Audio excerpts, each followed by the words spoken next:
Os itens de múltipla escolha agora, ó, como eu falei, toda questão de múltipla escolha, todo item de múltipla escolha tem essas três partes, não tem? Só que agora, como podem ser essas questões? Com essas partes aí. Então, nós temos aí os tipos de itens de múltipla escolha que podem existir. Tá? São 3 tipos de itens que são colocados na prova do Enem. Tá? O item chamado complementação simples, o item de resposta única e o item de interpretação. Vou mostrar cada um deles para você perceber como isso é evidente e fácil de perceber. Tá? O item do tipo complementação simples, ele é assim.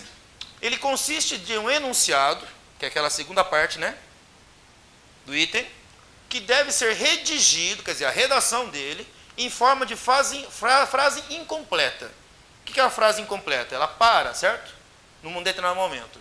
E as alternativas devem ser que alternativa? Que finalizam a frase. Então, cada alternativa vai ser uma alternativa que finaliza aquela frase incompleta. Mas, baseado no texto de base. Você tem um texto de base que vai servir de referência para você julgar aquelas alternativas, qual é a correta, que vai complementar a frase. Certo? Então, a de complementação simples é assim. O enunciado começa com um texto de redação e nessa redação acaba um determinado momento. Para.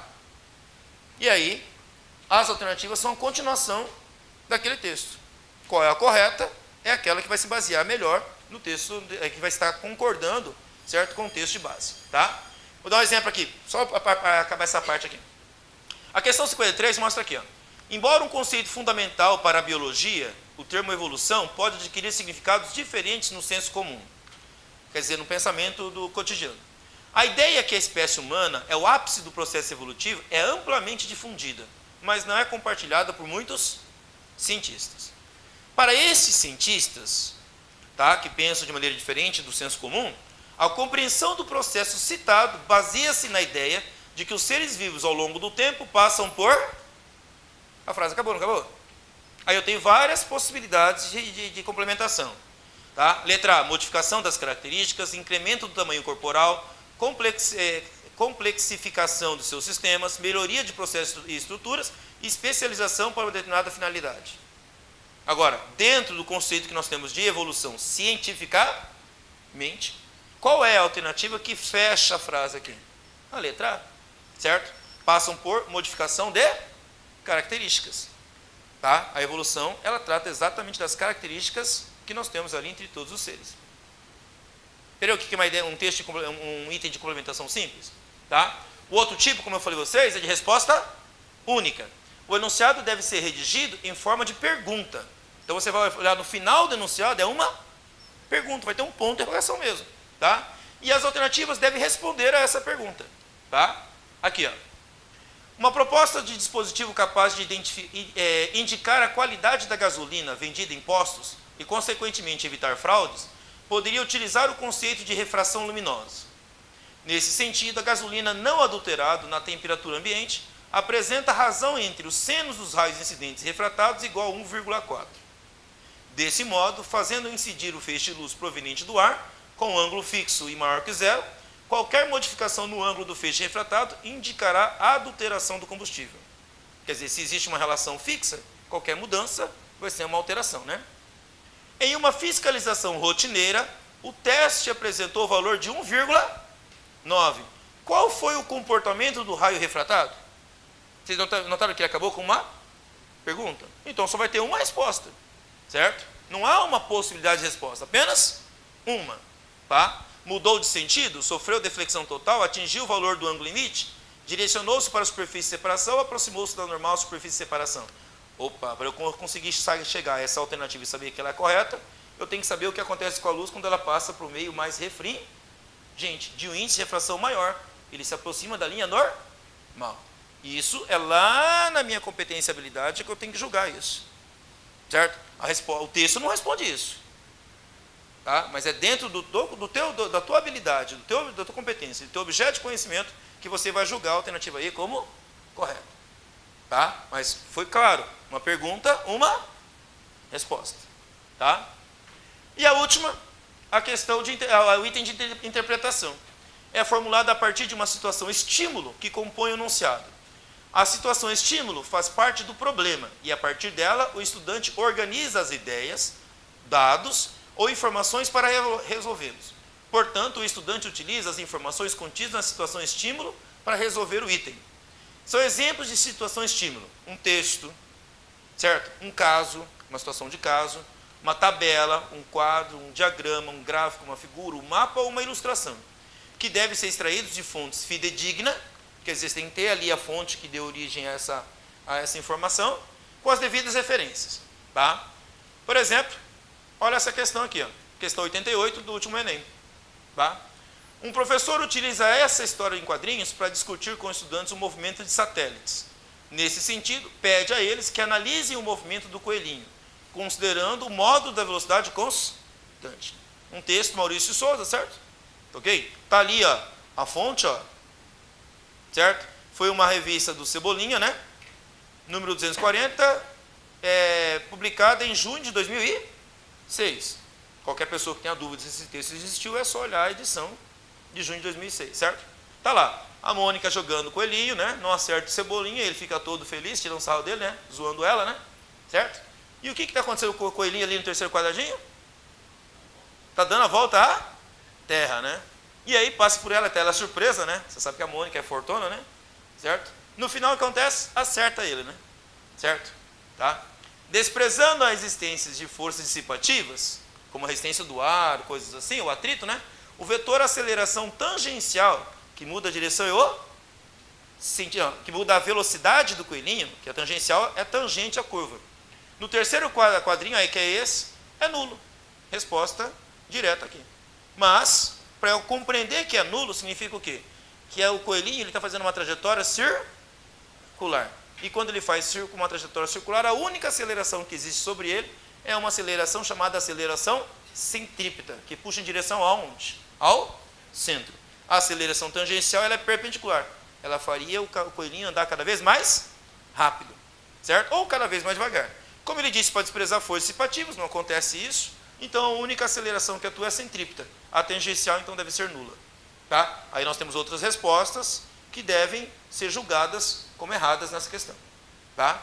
Então, como eu falei para vocês, toda a questão, todo item, ele leva em conta aquelas três características do item, que eu falei para vocês, que é objeto de conhecimento, competência e habilidade. Tem três partes que são o texto base, o enunciado e as alternativas, que podem ser de três tipos. É três pra caramba, né? Certo? Três tipos. Quais são? Quais são? Resposta única, que a gente viu agora há pouco. Interpretação e complementação de uma ideia, né? Certo? Beleza, pessoal?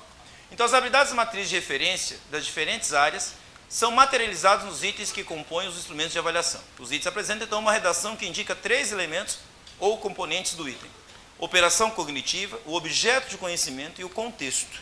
Então, na hora que o elaborador da questão vai pensar nela e vai começar a redigir o texto da questão, ele tem que estar ciente que ele tem que ter essas três características, esses três elementos aqui, ou componentes, na questão.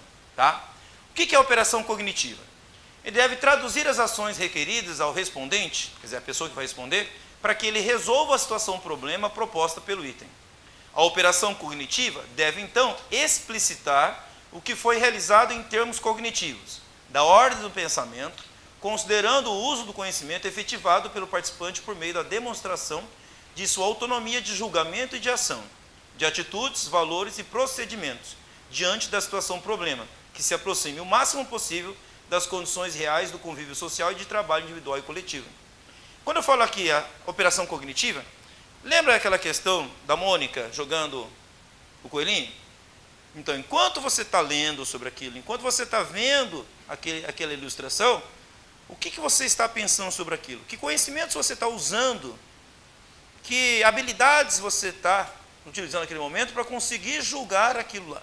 Antes mesmo de chegar à pergunta, você já tem que ter uma prévia construção de uma argumentação do que você está vendo. E essa construção prévia, ela vem dessas operações cognitivas que você tem. Então, as operações cognitivas levam em consideração tudo aquilo que você tem de valor adquirido ao longo desse período que você aprendeu na vida escolar, certo? As coisas que você pensou sobre isso ao longo da sua aprendizagem, tá? Então, isso tudo, ele é pensado na elaboração já do texto, da redação da questão, tá? Para que o respondente, a pessoa que está respondendo, comece a olhar e ver aquele texto, aquela figura, aquele gráfico, e já comece a fazer a interpretação, a partir dessa operação cognitiva. E, é claro, tem que usar o conhecimento. Sem o conhecimento científico, por exemplo, para responder aquilo, não vai para lugar nenhum, certo? Então, refere-se aos conhecimentos escolares que estão sendo solicitados ou mobilizados no item para que o respondente execute a operação cognitiva visando a sua resolução. Pressupõe a identificação e o domínio dos conteúdos das diversas áreas do conhecimento presentes nas propostas curriculares e busca se aproximar do que os educadores têm desenvolvidos em sala de aula nas escolas brasileiras. É assim, será que se eu não estudar nada de física, eu poderia acertar uma questão que cobra física? Será que é possível? Bom, só se eu chutar. Será que é possível acertar uma questão de chute? Sim, existe essa probabilidade. Existe essa probabilidade. Mas vamos descontar essa probabilidade de acertar a questão no chute. Ela é baixa, mas ela existe. Tá? Uma pessoa que não estudou nada sobre física, pode acertar uma questão de física? Seria justo isso? Não. Uma questão que possibilite isso de maneira não só no chute, mas que uma pessoa com uma boa capacidade de operação cognitiva, vamos supor que eu tenha uma cognição plena, certo? Eu sou muito bom em interpretar, certo? Será que a minha capacidade de interpretação só, sem o conhecimento científico, ele me responde aquela questão? Se eu puder responder a questão corretamente, sem usar um conhecimento científico adequado para aquilo, a questão não foi bem elaborada. Entendeu o que eu falei? Certo? Vamos pegar, por exemplo, uma questão que leva a considerações morais. Todos nós temos algum aspecto moral, não temos? De caráter moral. Certo? E o caráter moral não faz parte do objeto de conhecimento. Mas se a interpretação me levar a crer que isso é o suficiente para responder a questão e eu acerto dessa forma, a partir de um caráter moral, digamos que isso fique evidente, certo? Que a única resposta correta é aquela que, dentro de um caráter moral, me dá a alternativa correta, então não foi uma questão bem elaborada. Ela tem que fazer uso de um conhecimento científico, certo? Dentro de qualquer uma daquelas 4 áreas de conhecimento, mas tem que fazer. Tá? Então, na hora que a questão é encomendada pelo elaborador, isso vai explicitado para ele. Qual é o objeto do conhecimento que tem que estar ali. Que sem aquilo, a pessoa não acerta a questão, a não ser no chute. Entendeu? Ele não pode ter um acerto, uma probabilidade alta de acertar aquela questão sem o conhecimento científico. Da mesma forma, tá? Além do objeto do conhecimento, tem que ter um contexto. O contexto é aquilo que vai pegar toda a cognição e o objeto de conhecimento vai colocar numa situação aplicada, uma situação real, ok? Em que você possa vivenciar aquilo, seja ele de ficção ou não. Mas quando falo real, uma situação que você pode vivenciar aquilo, uma coisa possível, uma situação possível, tá? Refere-se à situação para o qual o item transporta o respondente para que ele resolva o que está sendo proposto. É uma situação criada ou forjada para estabelecer relações entre os conhecimentos tradicionalmente veiculados na escola e a vida dos estudantes, exigindo uma operação mental para a sua solução. Assim, considera as situações envolvidas no problema construído pelo item, empregando os elementos que emprestam sentido à situação-problema, mais amplos do que o conhecimento, e apresenta uma possibilidade de aplicação desse conhecimento ao solicitar uma operação mental. Ou seja, quando eu contextualizo, eu posso pegar uma situação do cotidiano nosso, posso pensar numa situação escolar, ou um contexto, por exemplo, de crise, certo? Eu posso criar uma situação de crise, uma situação de problema, tá? Eu posso falar, por exemplo, vamos pegar o caso da física, eu falo assim, uma questão que não é contextualizada. Um ponto material está em movimento em linha reta. Não tem contexto. Mas eu poderia falar assim, um automóvel está se movimentando dentro de uma estrada, uma rodovia retilínea. Não é um contexto? Você não imagina mais um ponto, mas não é uma abstração do que a gente está falando. É simplesmente uma situação real e possível. É possível ter uma estrada em linha reta? É possível imaginar um automóvel em movimento nessa estrada? Sim. Entendeu? Então eu contextualizo, certo? Para que o objeto do conhecimento esteja ali sendo cobrado. Tá? Então, isso que significa o contexto. Tá ok? Gente, até aqui tudo bem?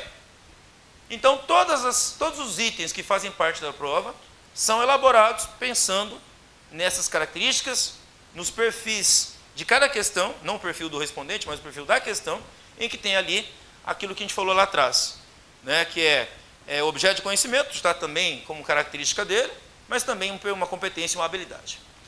Agora, uma parte importante que todos vocês têm que saber, porque isso é o que afeta vocês diretamente, e que, por incrível que pareça, a maior parte das pessoas não tem noção de como é que isso é feito, é como é feita a nota, como é que é feita a medida da nota do Enem.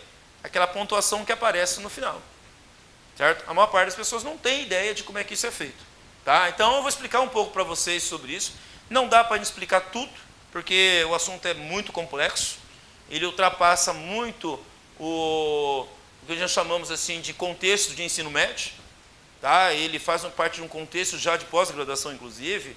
É uma teoria, a teoria que estabelece o cálculo da nota do Enem é uma teoria recente, dentro do processo educacional. Ele nasce em 1952, certo? Chamada teoria de resposta ao item, certo? E é essa teoria que baseia a toda a fundamentação do cálculo da nota do Enem e o que deve ser considerado e avaliado. Tá? Então, é um pouco complexo, mas complexo na parte de cálculo mesmo, certo? Mas não entendimento do porquê daquele jeito. Então, o que eu vou explicar a vocês é o porquê que a nota do Enem é como ela é. Tá? Bom, uma questão muito comum que as pessoas perguntam em relação à questão do Enem é: como é que ela é calculada, a nota? Por que alguém que acerta mais questões no ano, digamos, vamos supor que eu faça o Enem esse ano, aí eu faço uma pontuação, certo? E eu acertei mais questões que o ano passado, e minha pontuação pode ser menor que o ano passado. Como é que isso é possível? Tá? Como é que é possível, num ano em que a pessoa acerte mais questões, ele tirar uma nota menor que o ano anterior, que acertou menos questões? Tá? Será que o número de questões não faz diferença? Tá? Por que quem acerta todas as questões, vamos supor que eu acertasse todas as questões, gabaritasse as 45 questões, certo? Qual é a pontuação máxima possível de imaginar na prova do Enem? 1000 pontos. E se eu acerto todos, por que eu não faço 1000? E se eu não acertar nada, por que eu não tiro zero? Olha uma coisa interessante, se você errar todas as questões do Enem, não acertar nada, é capaz de você não tirar zero. Como é que é possível? Certo? Como é que é possível isso? Tem uma história que o próprio Enem divulga, que é assim, ó. Vamos fazer uma analogia para você entender mais ou menos isso. Imagina uma prova de resistência de corrida. Uma prova de resistência de corrida em que uma das etapas, a primeira etapa da prova, seja correr 100 metros. 100 metros é mais ou menos uma distância de uma quadra a outra, certo? Ok? Não é tão longe assim, mas é uma parte da prova. Uma prova de resistência à corrida. Primeira etapa, 100 metros. Depois temos uma etapa final lá de 2.000 metros, 2 quilômetros. Correr 100 metros é uma coisa, né? Correr 2 quilômetros é outra. Vamos supor que uma pessoa conseguiu correr os 100 metros. Então ela conseguiu cumprir a primeira etapa. Mas ela não consiga cumprir a última etapa. Digamos, não conseguiu correr os 2.000. Mas o fato de não ter corrido os 2.000 significa que não consegue correr nada até lá? Não, ela pode correr 150, 200, 300, 400, 500 metros, não pode? Certo? Mas vamos supor que ela não consiga nem cumprir a primeira etapa. Não consiga chegar aos 100 metros de corrida. Significa que ela não sabe correr nada? Então, o fato de uma pessoa não ter acertado nada na prova, não significa que ela não saiba nada. Porque se atribuiu nota 0 para ela, significa o quê? O que significaria uma nota 0? Significa que ela não sabe nada. E como é que alguém chegou no ensino médio sem saber nada? Não tem como. É humanamente impossível. Você não saber nada sobre uma determinada área de conhecimento. Certo? Você pode ter alguns problemas que impossibilitou você de acertar. Problemas cognitivos, uma falta de uma competência, uma falta de uma habilidade que fez você errar a questão. Entendeu o que eu acabei de falar? Alguma falha nessa parte toda fez você errar. Uma falta de uma habilidade, uma falta de uma competência, uma falta de um objeto de conhecimento fez você errar. Mas não significa que você não sabe nada. Da prova inteira não sabe nada. Então como é que você pode tirar 0? Não tem como. Então o fato de você não cumprir uma prova de 100 metros, não significa que você não sabe correr. Significa que você não chegou até lá. Certo? Você não chegou até lá. Mas um mínimo de conhecimento você tem que ter. Então a prova tem que avaliar assim. Como é que uma pessoa que errou tudo, ela consiga mesmo assim demonstrar que sabe alguma coisa? Se ela errou tudo. Certo? Parece estranho, né? Okay? E aí é que está. A teoria de resposta ao item, que vai basear toda a prova do Enem, consegue identificar isso. Que mesmo uma pessoa que tem errado tudo, algo ela sabe. E quanto ela sabe. Entendeu? Então ela tem condições de pelo menos conseguir uma pontuação mínima. Pontuação mínima. Agora, quanto que é esse mínimo? Depende da prova. Não entendi. Sim, tem anos em que a prova ela é mais fácil. Tem anos em que a prova é mais difícil. Então, numa prova mais fácil, esse mínimo é mais fácil de ser alcançado, não é? Uma prova mais difícil, esse mínimo não é tão fácil de ser alcançado. Entendeu? Então, dependendo do ano em que essa prova é elaborada e ela é aplicada, esses parâmetros, por exemplo, de mínimo varia e de máximo também varia. Você ter 100% de todo o conhecimento, de toda a competência, de todas as habilidades, é humanamente impossível também. Você não consegue ter tudo isso. Todas as competências possíveis, todas as habilidades possíveis. Humanamente impossível. Então chegar aos 1000 pontos também não chega. Mas existe uma pontuação máxima naquela prova. Como é que é feito isso? Por isso que eu falei para vocês lá atrás. Existe um pré-teste. O pré-teste ele é importante. Ele vai servir de referência para estabelecer quais são os parâmetros que serão considerados para estabelecer o mínimo e o máximo daquela prova, quando a prova foi elaborada. Cada item tem esse parâmetro levado em consideração. Parâmetros que qualificam aquela questão, certo? Se é uma questão, por exemplo, fácil, uma questão média, uma questão difícil. Qual a probabilidade das pessoas acertarem aquela questão dentro de uma habilidade que ela tenha, dentro de uma competência que ela tenha? Certo? Vamos supor que mesmo que você saiba tudo sobre aquele assunto que está sendo cobrado na questão, é garantir que você vai acertar ela? Eu tenho certeza que já passaram pela sua vida de vocês, de uma questão que se olhou, você sabia a matéria daquela questão e você errou a questão. Então significa que alguma habilidade faltou. Agora, se eu errei a questão, então eu tirei 0? Não. Eu tenho que ter essa habilidade e esse conhecimento sendo identificado ali. Eu sei a matéria, mas errei pela falta da habilidade. Então, como é que isso aparece? Entendeu o que eu acabei de falar? A prova do Enem, ela considera não só a sua resposta, ela considera o padrão de respostas que você tem. Como é que você respondeu? Certo? Cada alternativa, ela não é colocada ali do tipo, quem descobriu o Brasil? Pedro Álvares Cabral, sabe? Aquela questão assim. Não é assim. Não é daquela que você elimina assim, essa é impossível, essa é absurda, então só a correta pode ser essa. No Enem existe esse tipo de coisa. Cada alternativa que aparece ali, ela é colocada levando em consideração, como eu falei a vocês, competências e habilidades e objeto de conhecimento. Dentro de um processo de cognição, certo? Em que você usa aquele conhecimento e que depois você consegue resolver a situação problema. Cada alternativa é feita assim. Então, o que você assinalou? A resposta era A, mas eu marquei a D. O que isso indica? Aquela D pode mostrar a você que você não tinha uma habilidade, mas que você tinha o conhecimento para responder a questão. Mas não acertou pela falta da habilidade. Então isso é mensurado, isso é medido. Então por isso você não vai tirar 0 na prova. Entendeu? Isso é uma forma, pois vamos considerar que eu tenha 2 pessoas que façam a prova.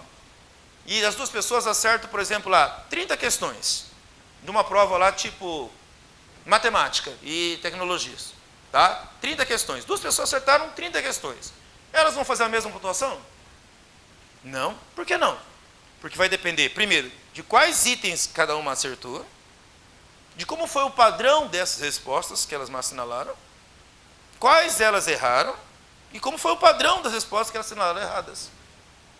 E isso é calculado em cima de um cálculo probabilístico.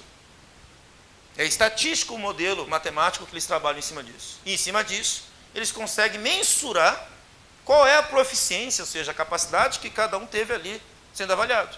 E aí você tem uma pontuação diferenciada. Tá? Vou te dar um pequeno exemplo que a gente fala bastante no Enem. Tá?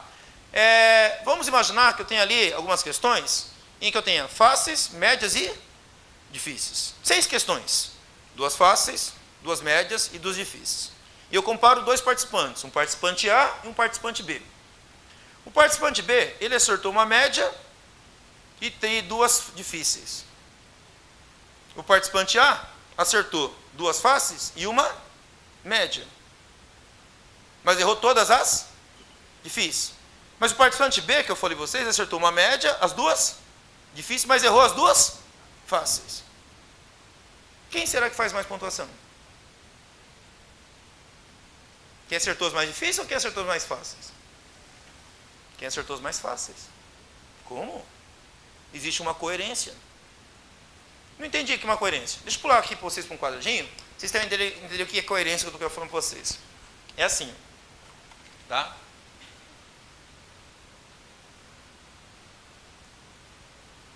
A coerência é esse quadradinho que eu quero mostrar para vocês aqui. Ó. Tá? É assim. Ó. Vamos supor que eu fosse participar de uma prova em salto e altura. Eu tenho ali cavaletes para serem saltados, de vários tamanhos diferentes. E eu consigo saltar o cavalete de 80 centímetros de altura. Pergunto a você, se eu sou capaz de saltar esse cavalete mais difícil, eu posso não ser capaz de saltar esse, não é? Mas os outros 2 atrás, que são mais fáceis, só não sou capaz. Se eu tenho a habilidade e a competência de fazer isso, e o conhecimento técnico para fazer isso, se eu sou capaz de saltar um cavalete de 80 centímetros de altura, eu sou com certeza capaz de saltar um cavalete mais baixo que 80.